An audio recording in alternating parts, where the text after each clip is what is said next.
My guest this week is extremely well known in media circles, but it's probably fair to say that she's more used to talking to and about others and less about herself.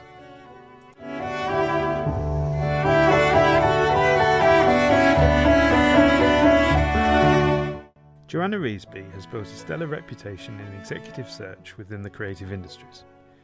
The company she founded, Mission Bay, has recently become part of the SRI group, and so it felt like a perfect time to look back on her career and also chat about the business going forwards.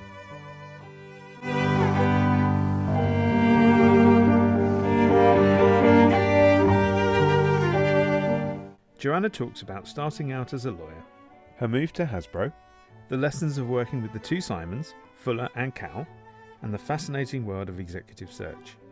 We covered a lot of ground and many millions of air miles, and I hope you enjoy the conversation.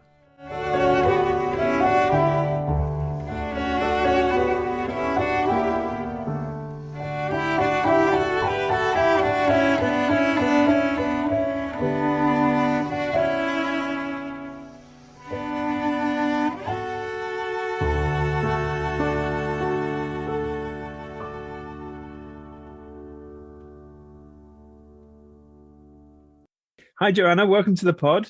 Thank you, Danny. So I always like to start with a fun question.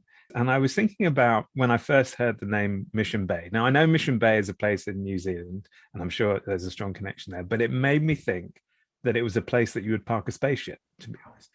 And so that got me thinking, if the Earth was being threatened with annihilation by a race of aliens who were determined to blow the whole thing up, and you were tasked by humanity with negotiating an intergalactic peace treaty.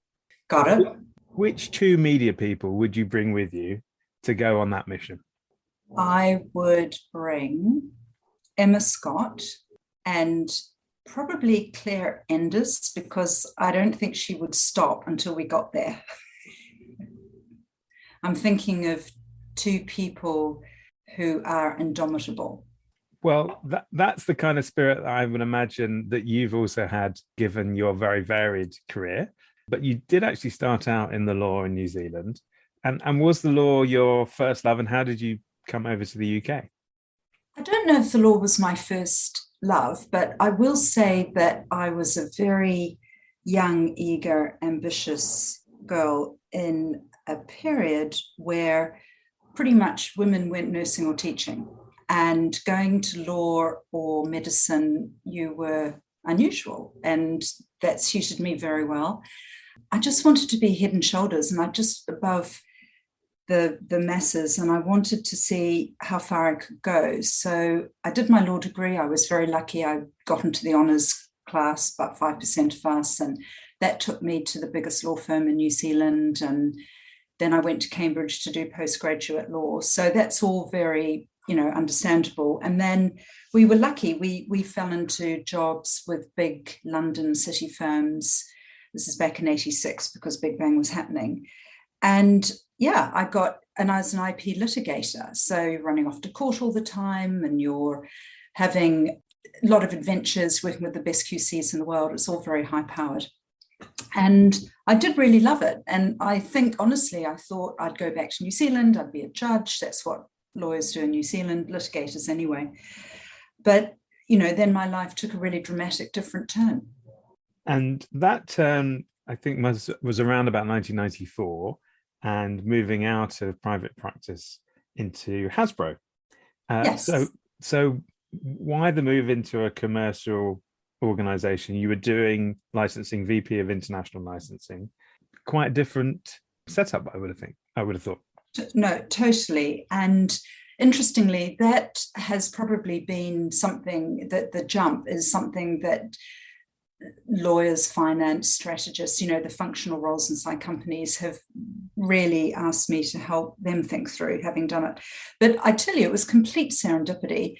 I just had the first baby. I was on maternity leave. The world's biggest toy company calls you up and says, come and work here. And you go, okay, all right.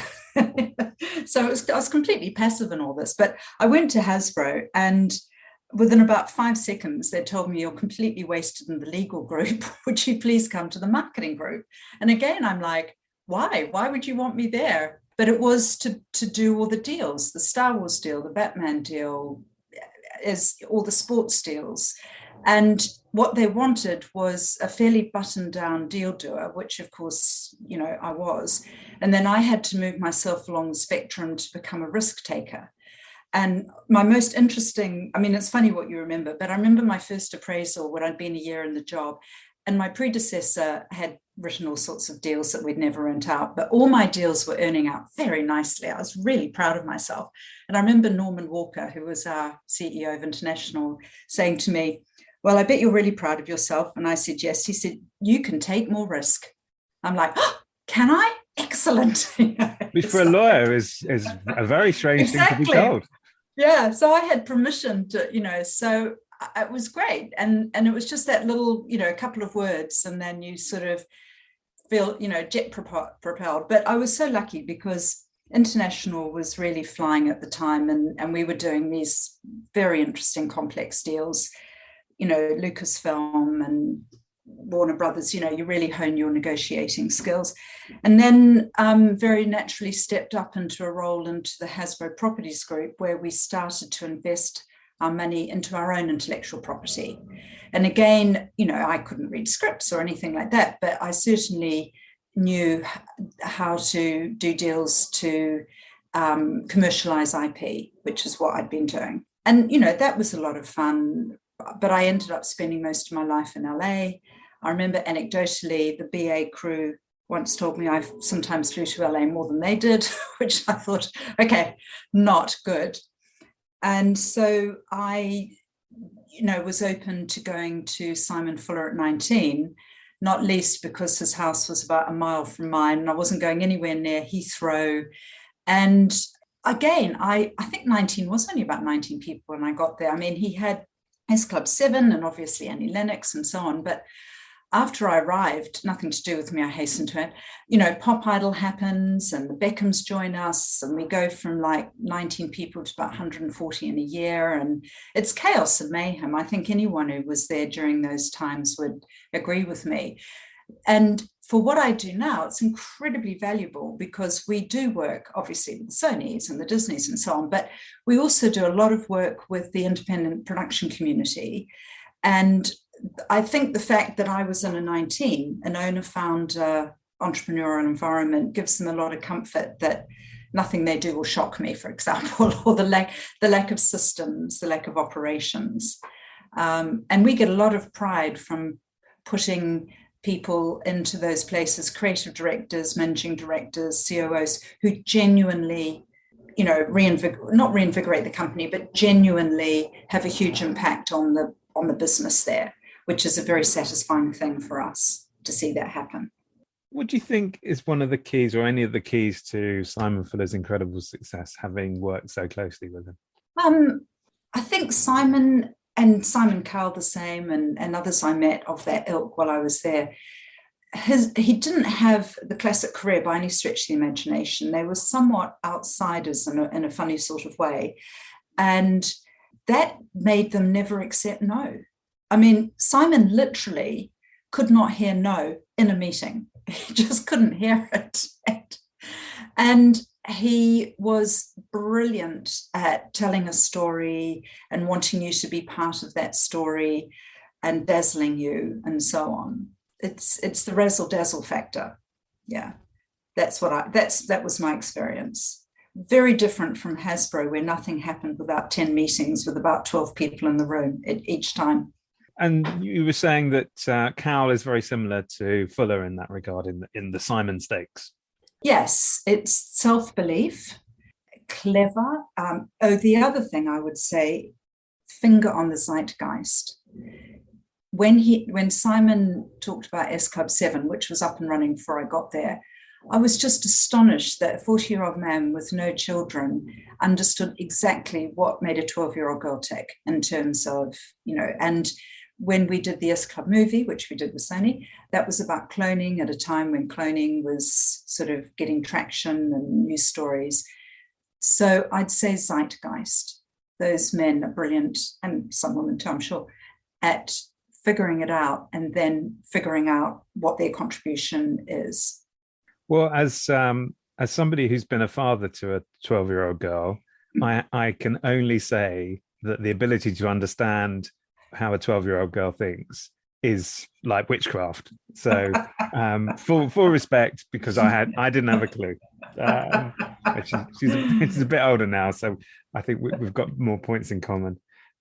Then again, 2004, another big pivot, and this time into executive search with Cheyenne. So how did that come about? And I would think that there were challenges because it was a more boutique operation. So you're not necessarily moving into an organization that has, hundreds of people all there at the same time, and a momentum and a flow. So a really interesting experience. Absolutely. And I know I don't mean to sound at all arrogant, but it never really occurs to me, if I decide to do something, I will fail. I think I think about it long enough, and then I weigh it up, and then I go for it. And that might actually be a fault of mine in terms of perhaps I should pull up roots or something, but I don't. And that came about because I had a boss that I'm worked very well with, Willa Perlman at Hasbro. She'd left, actually. She'd joined Cheyenne. I'd gone to 19, but we stayed in touch. She was in the States.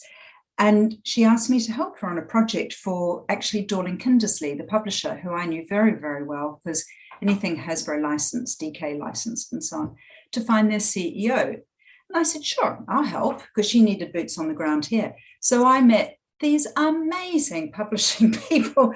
Oh, my God. And I thought, wow, there is a job where you get paid to meet really interesting people. How does that work? So before I knew it, I'm setting up the London office of this American search firm. There were only 5 partners in the States, all women. And it was a huge leap of faith on both sides, I think. But I was very, very lucky, thanks to you and Stuart and various people who knew me with the Hasbro hat on. We started to win work, and then search leads to search. That's the golden rule. You can run around and talk about what you are and what you can do, but quite frankly, people need to see you deliver before they can repose trust in you. Quite different from, say, a Korn Ferry, where you became a senior partner in 2008. That boutique experience versus the big multi-territory conglomerate. Right. Absolutely. And that was an interesting path, because I'd moved from Cheyenne after 4 years to Whitehead Mann, who was then the UK's leading search firm, because I did want to see how a bigger firm did it. And I was there all of 9 months through the global economic crisis. We were in private equity ownership. So no surprise we got flipped to Korn Ferry in 2009. And I thought, well, this is fine.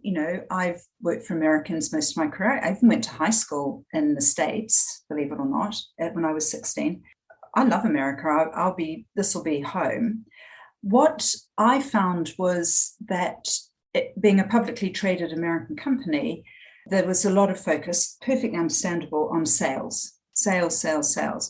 And we had quite different completion rates, Korn Ferry and me. I'd better not say what they were, but they were there. Those large firms offer, huge leverage. They offer the ability to reach into other areas, which is one reason, I'm sure we'll get onto it, why we've merged with SRI, so we have access to other practices, because convergence genuinely is a thing now. I think it was less so. But the most I took away from all this was the fact that media clients really want you to work with them in the way they want to be worked with. They don't want you imposing their systems on your systems on them. And also, they don't default to search. Media clients, because it's, as we know, it's such a connected community, they always get out their black books and they always try and figure it out themselves. And then they come to us. And then we often start off maybe with a mapping, or, it's more exploratory doing search, rather than at Korn Ferry, it felt more transactional. Anyway, eventually I thought, well, I've never run my own business. My brother does in New Zealand very successfully. My father does. Give it a go.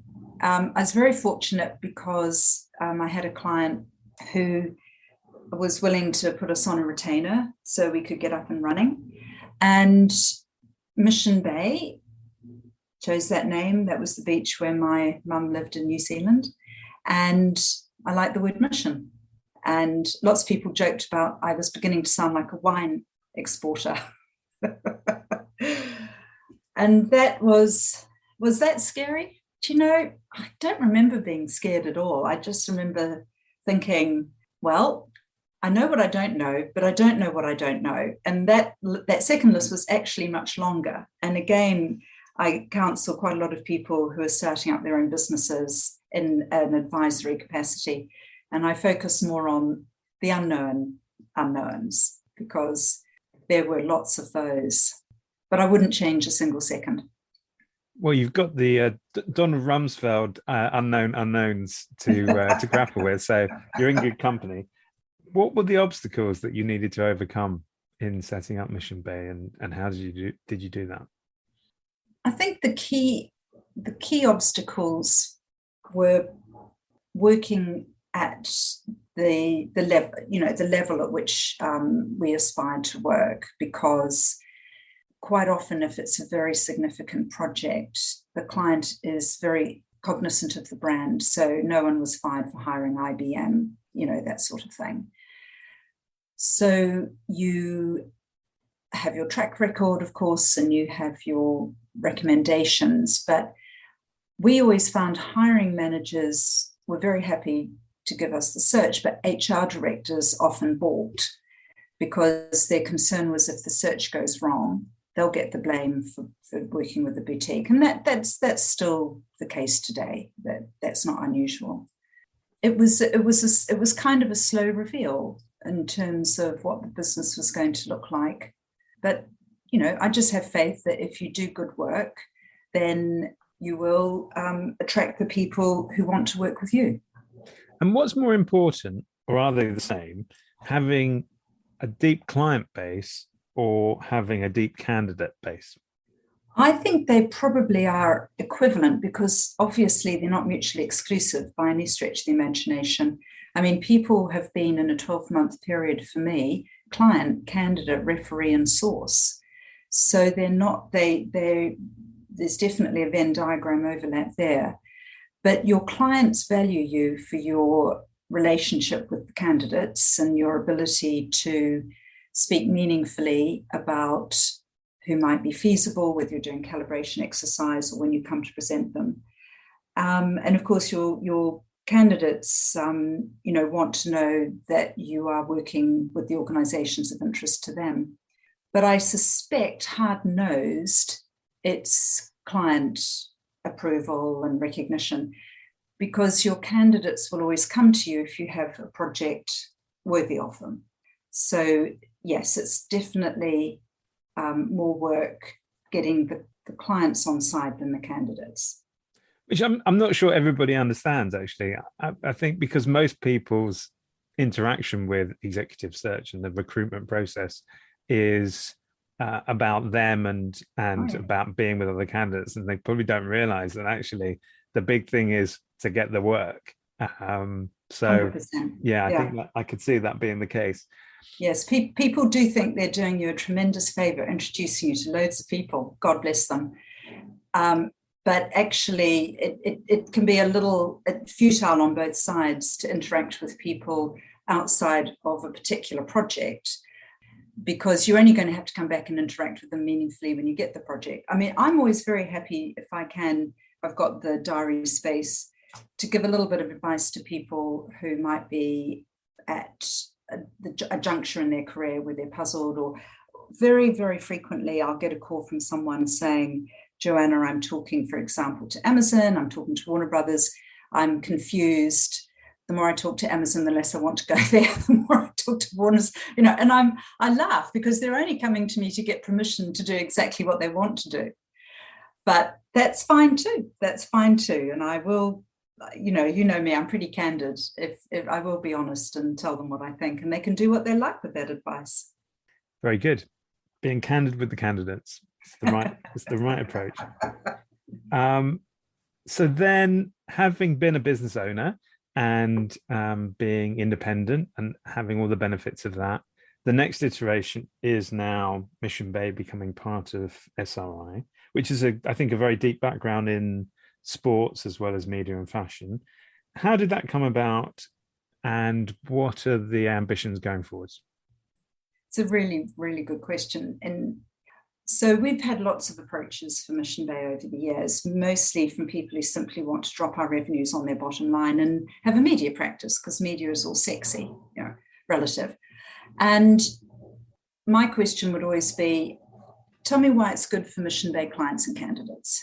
Because when we would go and do our surveys with our clients, it was all very good. And the only thing that they ever had to say back to us would be, if only Mission Bay could do more for us, but they can't, because it's John, Joanna, Sally, Sarah, blah, blah, blah. We'd done 14 projects in Australia and so on. So geography wasn't the issue, but it was just they understood they are, Mission Bay is what it is. We didn't purport to be anything more than we were. But when SRI approached us, which again, I was, very skeptical, but I asked them the question, they had a really, really good answer. They'd thought about us, they'd thought about themselves. They shared their 5-year trajectory. They very much have a boutique mentality of it's all about the client. They manage their candidates well. So John and I met the American media partners, because obviously without rapport in that regard, that wasn't going to gel.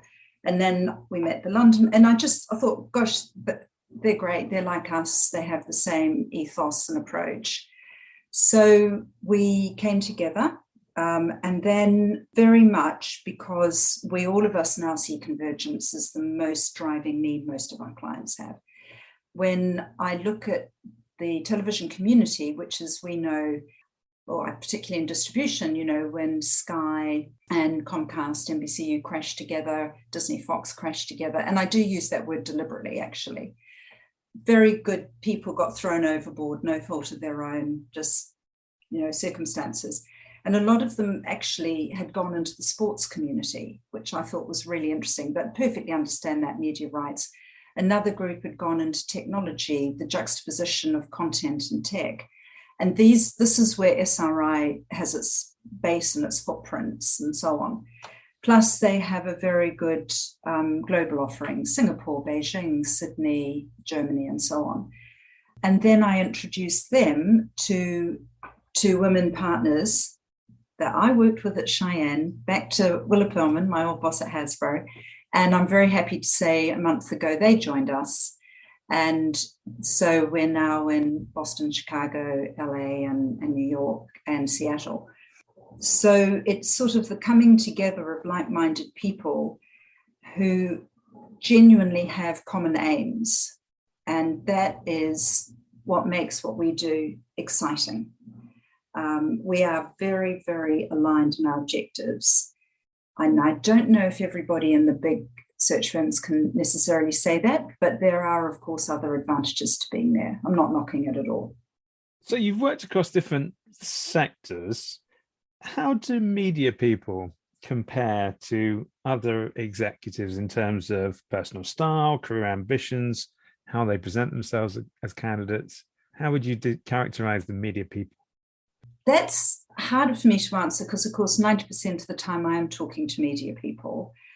Sometimes we go outside media if we're doing HR searches, legal, marketing, things like that. But I think what I could say, Danny, is the differences within media. And I think, again, one joy John and I and Sally and Adam and so on have is, at the moment we're working with Sky, we're working with BBC, we're working on creative searches, working on commercial searches, we're legal, HR. So you get very different personalities. I mean, I hate to sort of generalize, but if we're doing a CFO search, great candidates, very above the radar, they do what they say on the tin.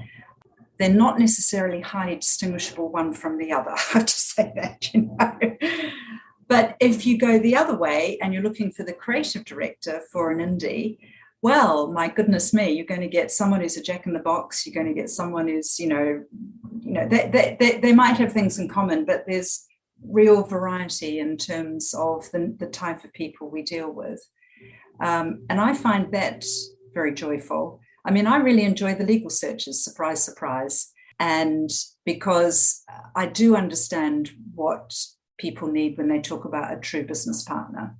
And when you are in the corporate world, you better be a business partner. You can't just be a button down professional. You have to be aligned with the goals of the business and try and help that forward.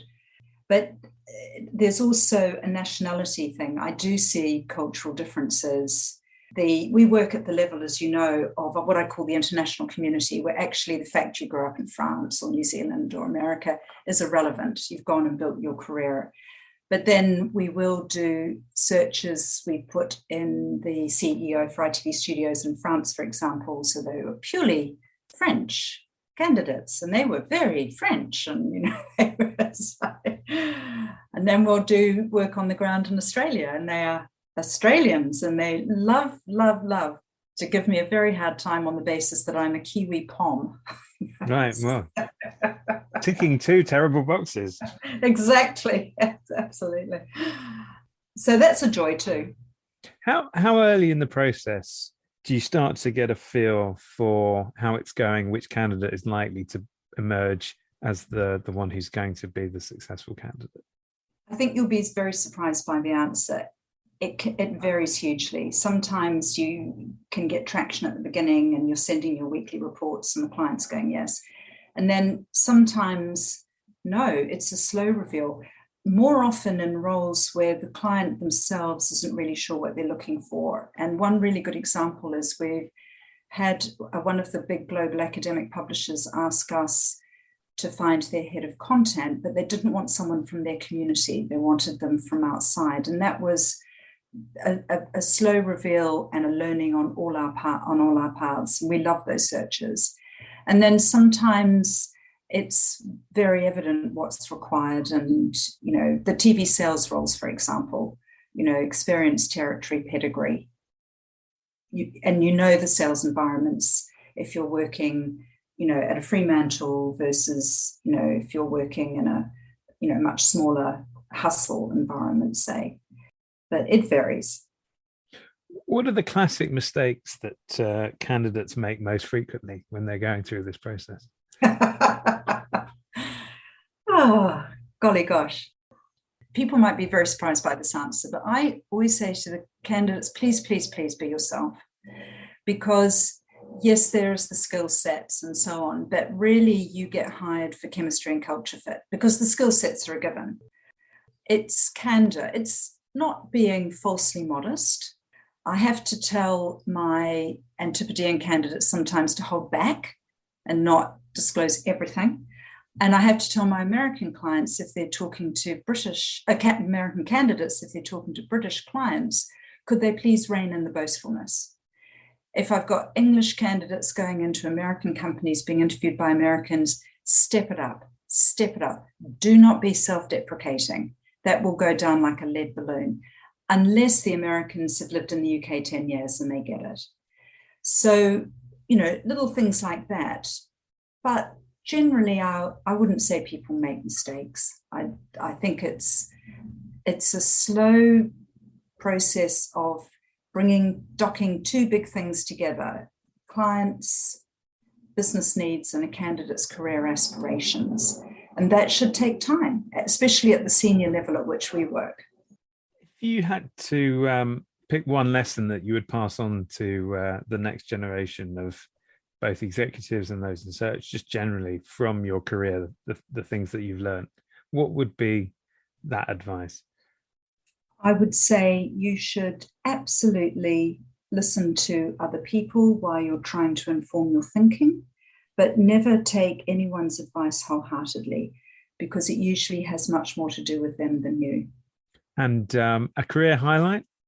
I think it has to be building Mission Bay to be such a trusted advisor, because that can only be done search by search, year by year. So it culminates in something. I was very conscious when I was at a 19 or a Hasbro that yes, you're an important cog in a machine, but it would probably happen despite you. But Mission Bay, no, that would not have happened despite me.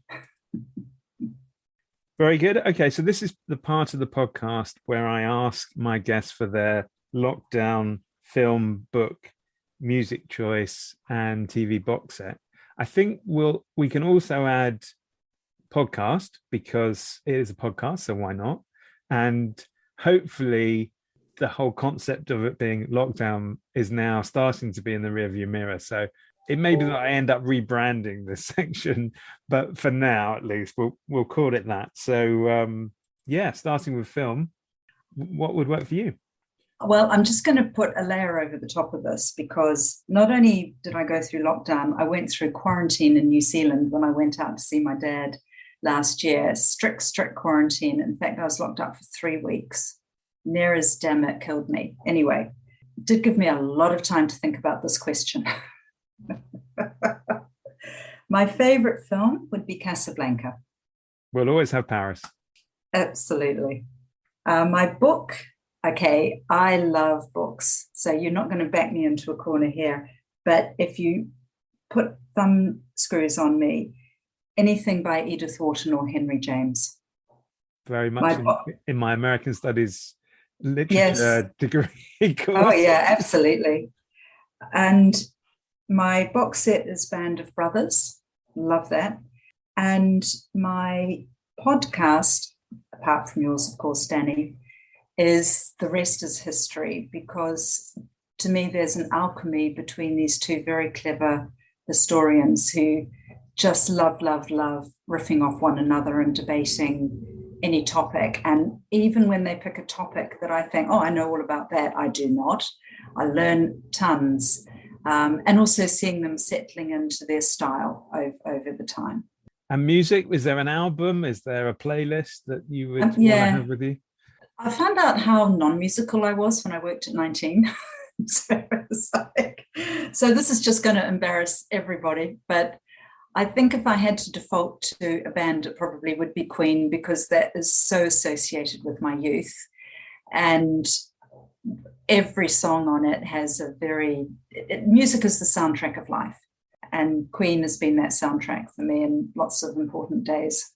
Well, I'd love to continue. And therefore, in a way, it would be nice to say, don't stop me now. But we do have to bring it to an end. Joanna Reesby, thank you for being on the podcast. Looking forward to seeing how your business develops with its new iteration. And thanks very much for being a guest. Oh, Danny, it's been my lifelong aspiration to be on Desert Island Discs, and I think this is as close as I've come. So you've made a dream of mine come true. Oh, well, absolute pleasure. I have to say, probably for copyright reasons, any similarities to any other radio shows or formats is purely coincidental.